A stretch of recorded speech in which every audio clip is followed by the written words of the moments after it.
Hey, I'm back. So first of all, it's been a little break. I know that all 13 of my followers were very concerned that I wasn't putting out any more videos, but some of you know that I'm a mountain bike racer, sort of. I ride my mountain bike in races.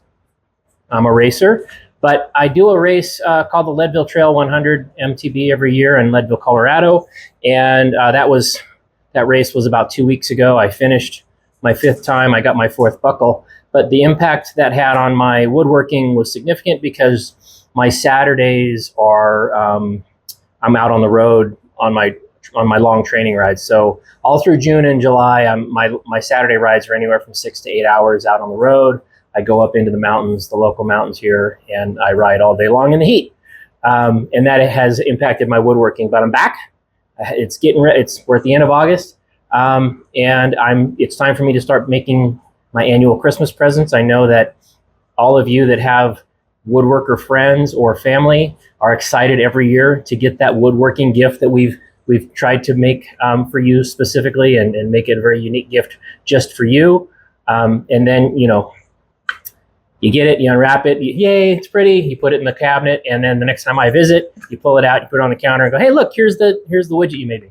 So I get it, but you're going to get your wooden gifts anyway. So, enjoy it. So, but before I get into my wooden gifts, actually, I want to mention it's kind of loud in here because I've got the fan going. I've got the AC going. So there's a lot of noise going on. I hope you can actually hear me.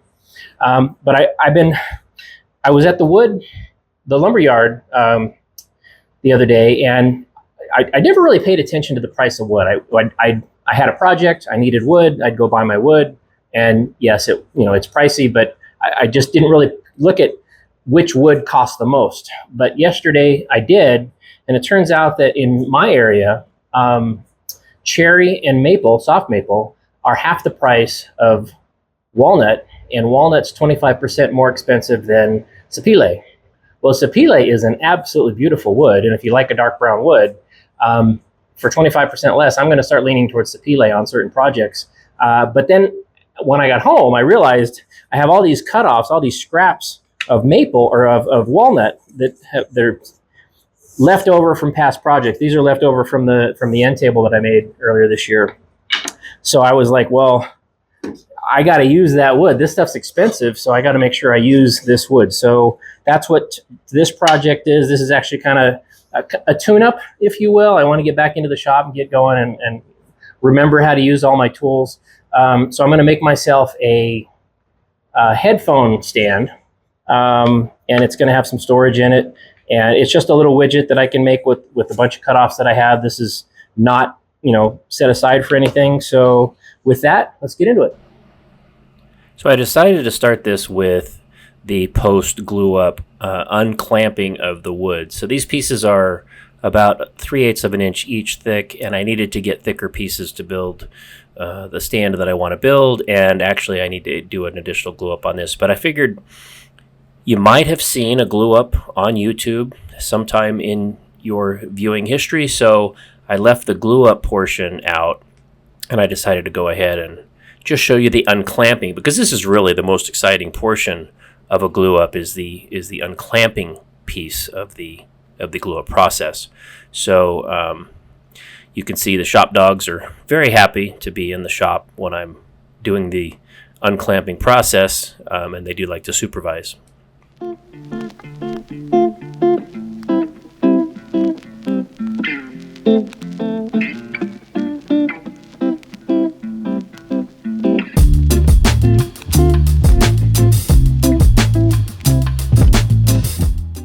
So the bigger piece I had to cut down or cut in half basically, so I can make a double wide. So right now it's only about as wide as half the stand base that I really want. So I cut it in half and I put those pieces together. And here I decided eventually that, well, maybe you hadn't seen enough glue ups on YouTube, so I decided to go ahead and give you the Ray glue up, just in case you hadn't seen one recently. And again, Polly's over there panting, saying, hey, it's kind of hot out here. Why don't you let me inside?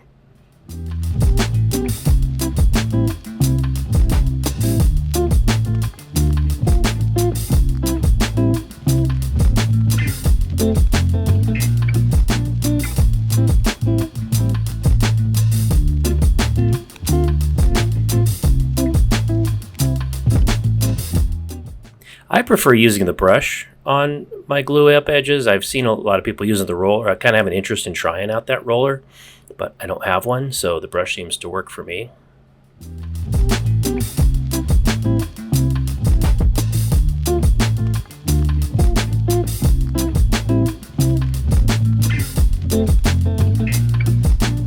And let's just go ahead and speed this up.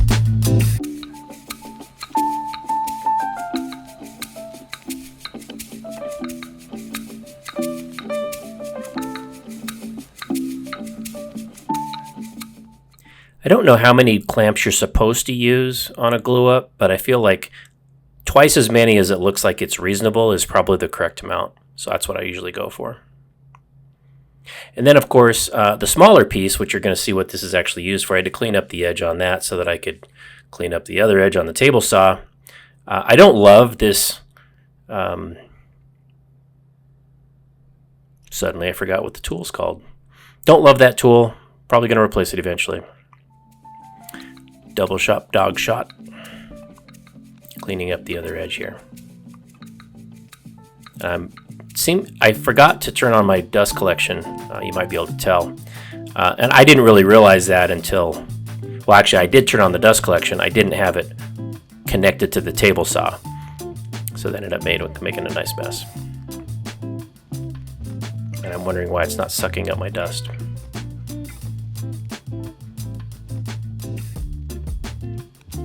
So I built this monster crosscut jig.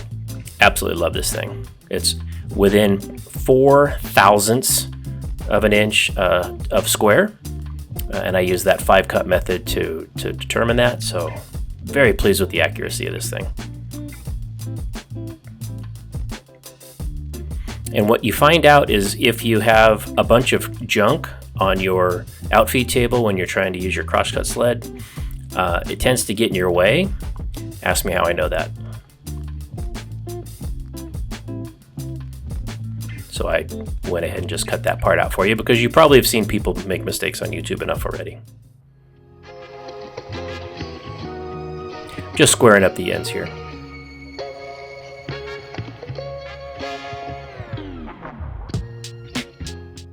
So I thought I was going to be tricky here. I went and got this monster 3/4 of an inch roundover bit, and I was trying to make the front of this portion of the headphone stand. I wanted to give it a nice, smooth, and very large radius roundover. So I used this 3/4 inch roundover bit.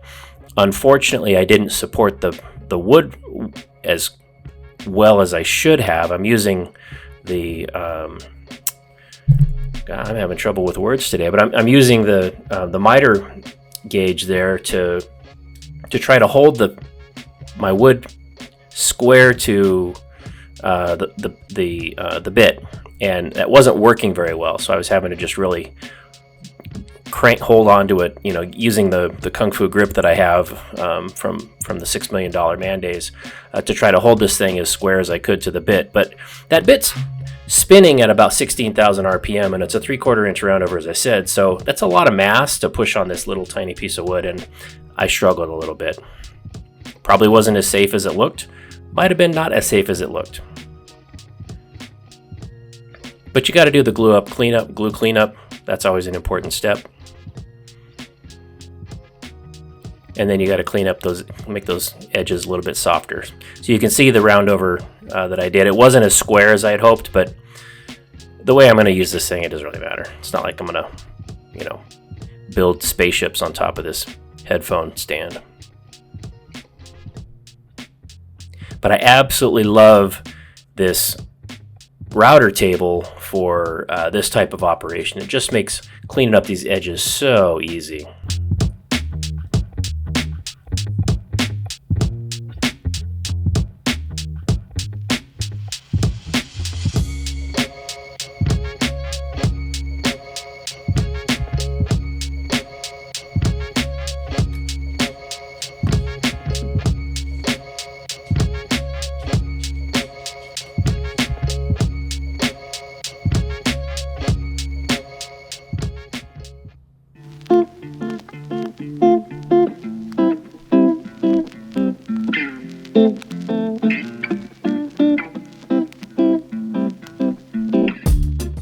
And then, of course, it's time to sand. Sanding these tiny little pieces, and this is a relatively small piece, it's about 1.5 inches wide by maybe 3/4 of an inch thick, and I'm having to hold it, obviously you can see with 2 fingers. It really wants to move around, but I managed to hold on to it long enough to get it sanded down.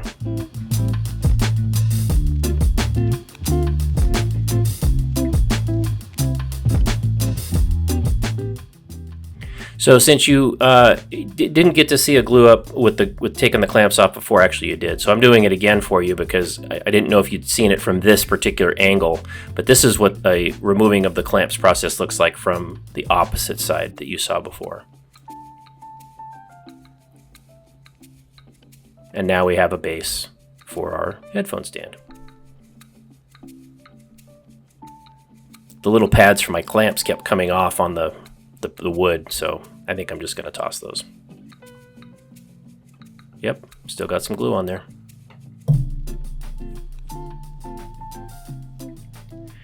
So I was really proud of myself on this process. I'm going to build a little tray. I'm going to cut a little tray into the front of the base of my headphone stand, and I decided to do some test cuts with plywood before I did it in the very expensive walnut that I made this project out of. So you can see that my first effort was not centered on the bottom portion of that plywood, so then I made another test cut on the top portion. I got it right. So as I said, I was very proud of myself for doing these test cuts on some scrap wood, and it made the first few cuts end up being accurate. They were the cuts that I wanted, they were in the place that I wanted, they were the depth that I wanted, and they were the length and width that I wanted. Unfortunately, I got a little cocky, and so by around the fifth or sixth cut that I had to make into that piece of wood, I stopped using the test piece and I just started doing it. I'd make an adjustment on the router table, and then I would just throw my workpiece on the router table and make the cut. Ended up messing some stuff up, believe it or not.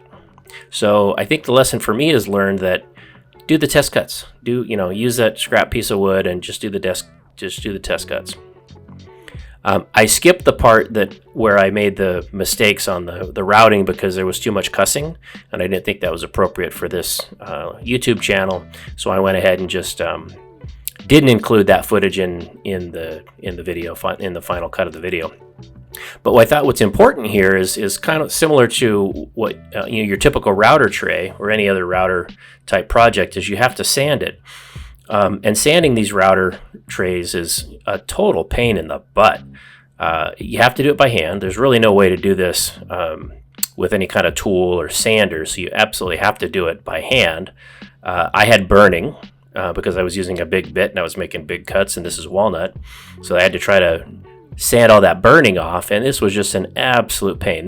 I'm only showing you probably half or a third of the amount of time that I was sanding this thing by hand. My fingers were just raw and very tired and sore when I got done sanding this thing. So just be warned, if you do any kind of router tray type project, the sanding portion is tedious. It's going to take a minute. It's going to take a minute to work through.